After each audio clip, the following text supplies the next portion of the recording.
Israel Adesanya believes Sean Strickland can match Khamzat Chimaev's crazy, aggressive approach inside the octagon. While breaking down the upcoming middleweight title fight, Izzy said that Chimaev is the type of fighter who comes forward aggressively right from the start, and he thinks Strickland is one of the few guys who can match that energy and pressure. This comes as Adesanya himself is preparing for a huge fight in just a few days against surging contender Joe Pyfer. Many are calling this bout a potential career-defining moment for Izzy. A win could put him right back in the middleweight top 3, while a loss might significantly impact his standing in the division going forward. Izzy is taking this matchup very seriously. He has linked up with Robert Whittaker again to sharpen his striking ahead of the Pyfer fight, aiming to make a statement. In interviews, Izzy doesn't come across as obsessed with reclaiming the belt. He often talks about being satisfied with what he has achieved, but that doesn't take away from his mindset going into this fight. He is still coming in aggressive, focused on getting back in the win column in a big way. Let's roll the clip of Adesanya breaking down the Chimaev-Strickland matchup.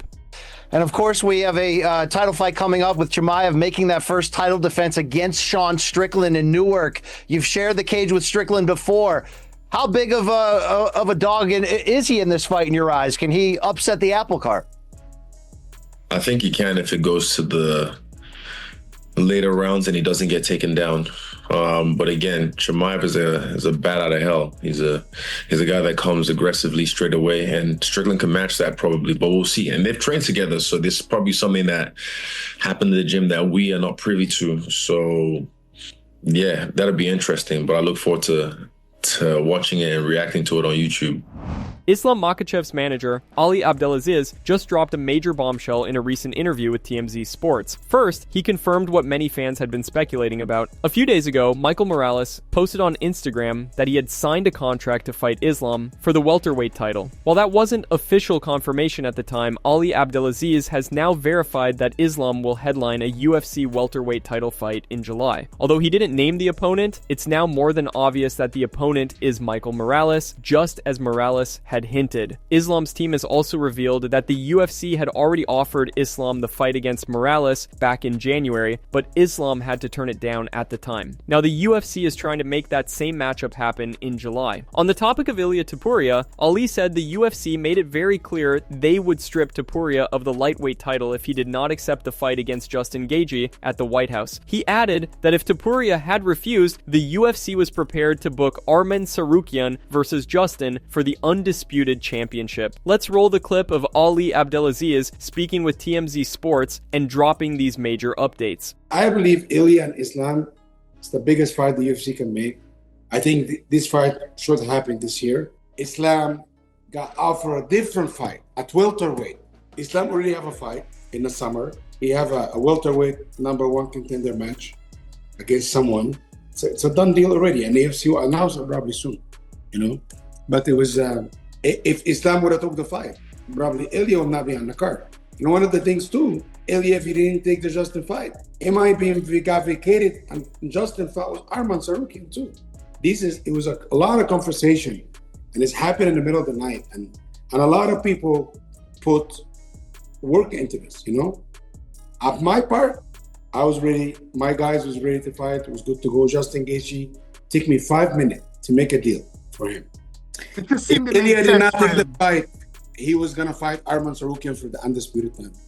This is what I was being told by the UFC.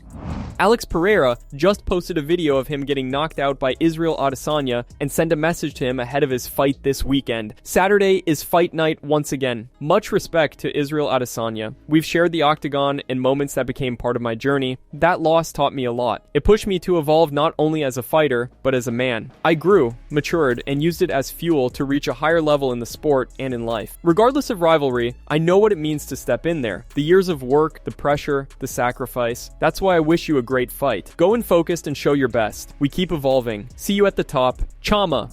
Francis Ngannou just absolutely went off on Dana White and the UFC for not paying Jon Jones what he deserves. In a recent interview, Ngannou said if there's anyone in the sport who deserves a massive payday, it's Jon Jones. He went as far as saying the UFC has to pay Jones not just for the fights, but for everything he's done for the sport. The fame, the popularity, and the mainstream attention he's brought to MMA over the years. Even though Francis has had his own history with Jon in the past, he made it clear he still respects his resume and greatness. The Predator used the situation to highlight a bigger point. If the UFC is lowballing all-time greats like Jones, then imagine what the regular fighters on the roster are going through. This adds even more fuel to the ongoing fighter pay debate, especially with Jon recently asking to be released from his UFC contract after negotiations for the White House card fell through. Let's roll the clip of Francis speaking out on Jones's pay in the broader fighter pay situation in the UFC. Do you think Jon Jones is right in this case? Does he deserve more than that, more than they were offering?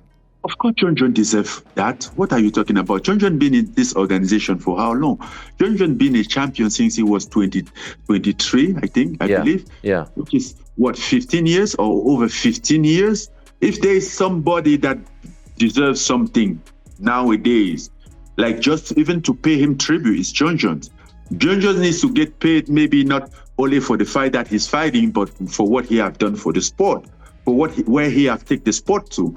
Isn't the Jon Jones that they are out there bragging that he's a GOAT? Man, if the GOAT is not respected, then who should be respected? I worry if the GOAT is being treated like that. I truly worry if that's how they treat the GOAT. Then those who are not the GOAT, I don't know, whatever they are, well, imagine what they are going through.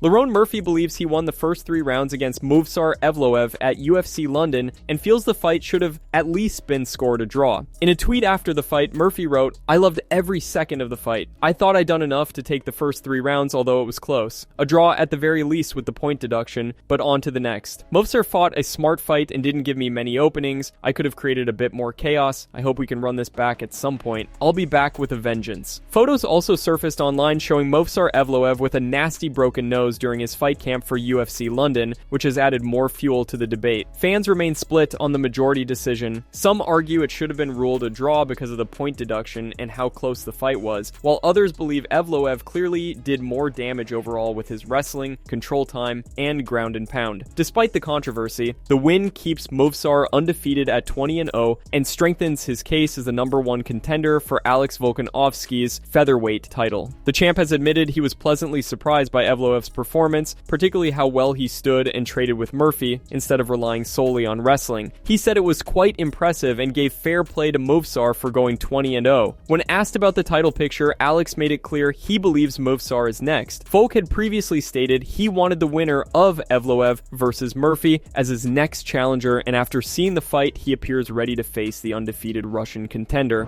That's it from MMA Psycho. Thanks for watching. Don't forget to leave a like and subscribe for daily MMA news.